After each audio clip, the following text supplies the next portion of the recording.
We're going to talk about grouping objects and making holes in objects.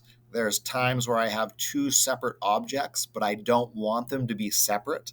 I want them to be one object. So I have a cylinder and I have a rectangular prism here, and I can move them around separately and resize them separately.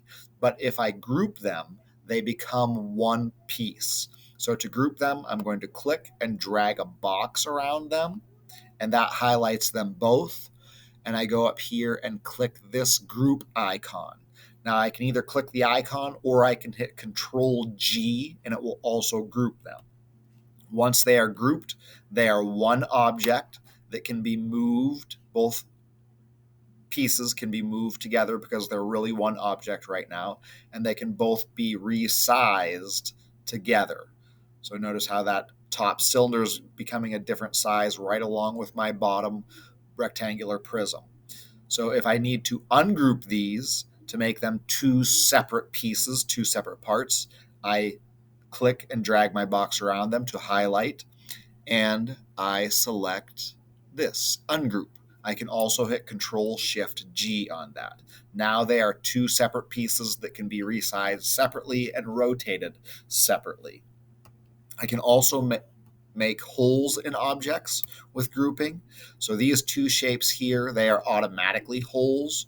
When I bring them over, it is a hole already. Same thing with my cylinder. I can make holes with any shapes, though. I can grab a circle and make a hole with that. So whatever shape you bring over, you can turn it into a hole. So I'm just going to bring a cylinder over, and I will show you that I can turn that into a hole. Now it's a hole. I can drag this over, and right now it's not truly a hole in this shape because it's two separate pieces. But if I click and drag my box to highlight both of them, and then I go to group, now that created a hole in my rectangular prism. So wherever I put that object, it will create a hole. So let's do another one. I'll bring out a hole with this. I want to pick it up and I want to rotate it.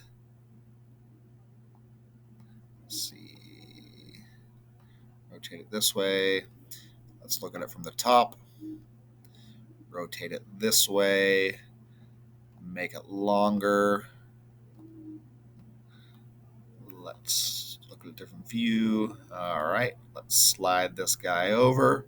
And now we'll make that a hole, and it's just going to cut that piece away where the whole piece is currently taking away from my non-hole piece. So to make that hole, I draw a box around both of them, highlight, and select group, or I can hit Control G. Once I do that, it will remove that piece. So, yep, there we go in a second. So it removed just where that hole was. So to group, I need to highlight both my objects, and I select the group icon, or I can hit Control G. To ungroup, I select the object and select my ungroup icon, or hit Control Shift G.